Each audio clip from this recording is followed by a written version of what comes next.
Il nous mente des fois. Hmm. Alors, Arnaud Hamry, sclérose en plaques, hein, contracté suite à ma vaccination contre l'hépatite B, comme je l'ai expliqué dans votre vidéo. Bonjour. Bonjour. Alors, une vidéo rapide. Le problème quand on est prudent vis-à-vis des vaccins comme moi, c'est que certes, on considère que selon le vaccin, il peut y avoir un danger. Par exemple, c'est l'hépatite B qui m'a provoqué la sclérose en plaques, qui apparemment peut provoquer d'autres saloperies. Et que du coup, il faut voir selon la personne, parce qu'en fait, c'est pas automatique, c'est selon la personne, Il faut peut-être voir justement l'utilité du vaccin aussi. Genre l'hépatite B, c'est une MST fondamentalement, hein. Ça se chope par le sang, c'est un peu comme le sida, c'est le sexe, c'est les piqûres usagées. Donc un enfant de, je crois que c'est combien? C'est 2 mois le premier piqûre. Donc 2 mois, je pense qu'ils n'ont pas une activité sexuelle débridée, hein, non. Ah bon, après ça dépend.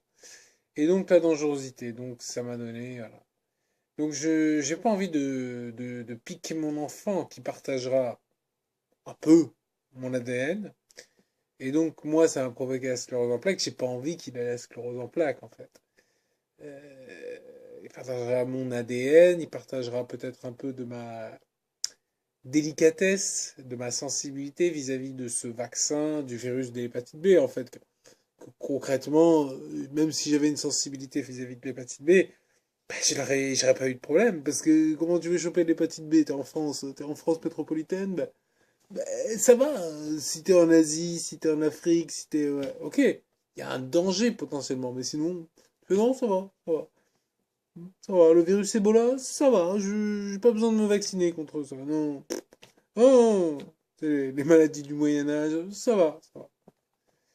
Évidemment, ça n'est pas automatique, hein, mais voilà, si un vaccin entraîne des problèmes, à quoi ça sert? Ça, c'est risque, bénéfice, c'est toujours la même histoire. Le problème, c'est que pas mal de gens, en fait, s'en battent les steaks. Pour parler poliment, s'en battent les couilles. C'est pas très poli, ça. Mais on peut diviser la population en trois catégories. Alors, il y a ceux qui s'en foutent, sont pas enfin, s'en foutent. Ceux qui sont pour la liberté vaccinale, souvent parce qu'ils ont été exposés au risque, directement ou indirectement. Ça peut être aussi pour des raisons idéologiques.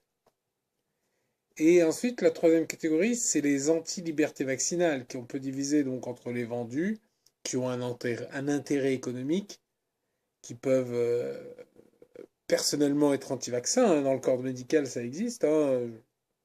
Ça existe. Genre une personne qui dit ouais, il faut vacciner, il faut. Oh, par contre, moi non, non, moi non, mon enfant, j'ai pas vacciné. Ça va. Et bon, maintenant, le truc, c'est que maintenant, il y a 11 vaccins obligatoires. Alors, je sais pas comment ils peuvent faire. Mais en tout cas, historiquement, je sais que ça a existé, hein, ça. C'est genre, t'as la DTP qui était obligatoire, et puis après, t'avais d'autres vaccins qui étaient recommandés, qui étaient chaudement recommandés, mais bon, moi, j'y les fais pas. Voilà. Donc il y a ces vendus, et puis il y a les zélotes, hein, qui croient en la vaccination, un peu comme une religion, hein, parce que on leur a dit, quoi. BFM, Arte, les revues, voilà, hein, de toute façon, il n'y a pas de risque. Donc franchement, ils sont pour. C'est pour cela qu'il faut parler maintenant avec ce phénomène des gilets jaunes. Il faut parler maintenant. Les gens commencent à se dire que parfois, très rarement, hein, mais parfois, les médias, les politiques, les lobbies nous mentent. Oh, sans déconner. Oh bah merde alors. Oh bah, là je tombe des nues, hein. Ça peut être pour se faire de l'argent, par exemple, les groupes pharmaceutiques qui ont décuplé leurs revenus, oui, c'est ça. Faites une recherche, parce que je suis pas, j'ai un peu la flemme de mettre des liens, mais c'est ça, j'avais vu, oui, grâce au vaccin, tel groupe pharmaceutique a passé de X à X, genre de 6 à 30 milliards de revenus. Ah bah ça va, ouais, bon bah, oh bah. Alors ça me fait penser au type de la sécurité, alors c'est une sorte d'audit médical, je me rappelle plus du nom complet, En fait, le mec, il quitte sa fonction neutre, impartiale, de contrôle des excès, etc. Il fait, bon, j'ai bien travaillé, pour le bien commun, pour mes citoyens. Et pouf, il est embauché par les lobbies, hein. Il y a 5 minutes, c'est il surveillait, il disait, non, non, il faut pas faire ça, c'est pas bien. Non, je vous l'interdis. Bon. Et puis là, boum, il est embauché. Il va toucher quoi, 10 000 € par mois? Ça va, ça va. C'est raisonnable. Ça va. Relax, ça n'a pas du tout influencé ses décisions quand il était responsable, hein. De toute façon, il n'y a aucun danger. Au moins, c'est tranquille. Donc le mec là, il, il quitte son poste officiel, l'État français, la République, machin, et pouf, il est embauché. Ah ben ça va, ça va. D'ailleurs, c'est un peu la même chose avec, comment elle s'appelle, Agnès Buzyn, Agnès, je sais plus. Bon, bref, Agnès, là, notre parangon de vertu et d'honnêteté qui nous sert de ministre de la Santé. Y a rien à craindre.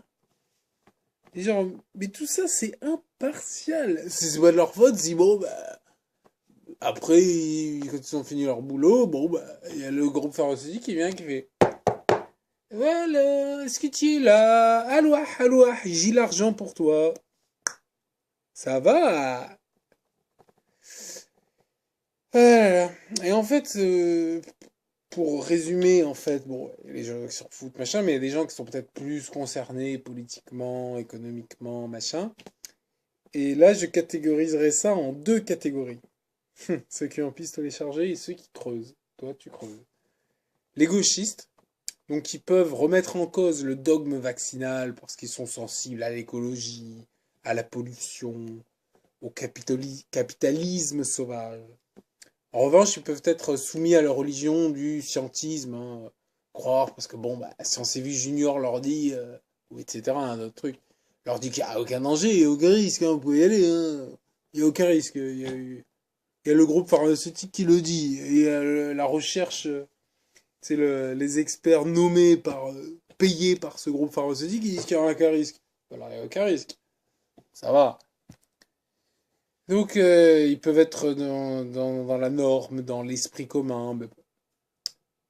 Et ensuite, il y a les droitards. Donc, il y a les gauchistes et les droitards. Donc, les droitards, bon, ça peut être des douches, hein, ouais.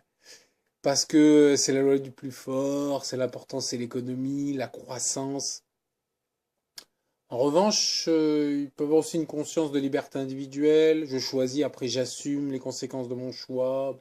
C'est peut-être plus américain comme approche, parce qu'en France, on n'est pas trop dans ce délire-là. Mais bon. Moi, je me dis que c'est pas dit que Fillon aurait pris des décisions très différentes de Macron, parce qu'au niveau économique, ils sont quand même très proches, hein. C'est pour ça que ça m'a fait rigoler ceux qui votaient, les gauchistes qui votaient pour Macron, en disant ah ouais, ouais, super, la bonne idée. Ah là là. Bon, je vais donc écrire dans le cadre du grand débat. Ça ne servira probablement à rien. Hashtag fake news, hashtag tout va bien, Madame la Marquise. Mais bon, il faut bien faire un geste, il faut bien faire un petit peu. Je vais écrire par principe. On verra bien. On verra. Je vais voir du côté de Merluchon et de Marine Madivine quelle est leur position sur ce thème aussi, ça peut être intéressant. Ouais, et pour finir, je voudrais parler de Martin Gore, Martin Gore. C'est un chercheur spécialiste du cancer qui est mort suite à un vaccin. J'en ai parlé. Mais ce qui est fou, c'est que les médias, bah, ils sont distraits. Ils font merde, Martin, on l'a oublié. Oh, zut. Bon, on va parler des gilets jaunes, c'est plus intéressant. On va parler. Parce qu'en fait, les médias, pas du tout à la télé. J'ai regardé, j'ai rien vu. Le type, il est mort, genre, il était là. Et hop, on le pique. Genre 10 minutes plus tard, hein. J'ai failli baver. Donc, tu sais, 10 minutes plus tard, il est mort, quoi. Je veux bien croire que c'était un vaccin dangereux, mais bon, quand même, utile aussi, vu qu'il devait aller dans une zone tropicale, il devait aller, c'est contre la fièvre jaune, il devait aller à, bon, ok, mais les enfants, bon, ils ont un truc moins dangereux, évidemment, hein, bien sûr, bon, après, ils ont 2 mois, hein, donc ils sont là, genre, ah, tiens, je te pique, tiens, brr, brr. Les enfants, donc, on parle, bon, Évidemment, c'est des fake news, hein. Attention. Attention. On parle de mort subite du nourrisson. Attention. D'autisme, de plein de complications. Bon, ça va, écoute. Fatigant à la fin, hein. Bon, voilà, bon, ils ont un truc moins fort, moins toxique, moins létal. Enfin, pas létal, parce que les vaccins sont pas létaux. Bon, l'autre, il est mort. Bah. Oui, c'est marrant, parce que sur Internet, on évite avec soin le mot vaccin, ouais. Par exemple, sur Wikipédia US, il parle d'inoculation. Ou le mot jab. Jab, c'est un crochet. Là, en fait, ça veut aussi dire piquer. Donc, en fait, il a été piqué. Il est mort. Bon, bah, il a été piqué. On sait pas trop. On cherche, on comprend pas. Bon. Et d'ailleurs, c'est marrant parce qu'en France, j'ai regardé vite fait, mais il n'y a pas grand-chose. Il y a un site, j'ai trouvé, c'est Initiative Citoyenne, c'est un site belge. Et ben du coup, ils en ont parlé, machin. Et ben du coup, c'est l'extrême droite. Alors là, c'est bonnard, ça. Du coup, c'est cité par les bons sites, mais sous l'angle complotiste. C'est-à-dire qu'à la limite, le mec, il est mort, vaccin, on s'en fout, quoi. Ce qui est grave, c'est que ce soit un site d'extrême droite qui en parle. Et ça, c'est énorme. Extrême droite, machin. Alors, je vais me calmer, mais quand même, si on en est au point Godwin, je rappelle juste qu'Hitler, voilà, Hitler, c'est quoi? C'est l'opération, bon, on sait ce que c'est. Mais genre, c'est l'opération, je crois, T4 contre les handicapés, machin. Il a fait faisait des expériences sur des gens. Bon, il faisait pas lui-même, mais on comprend. Il faisait des expériences sur des gens. Il faisait des tests de maladies, de trucs. Hein. Ça me rappelle quelque chose. Hein. Je sais plus qui c'est qui fait ça. Je sais plus. Bon allez, merci, au revoir.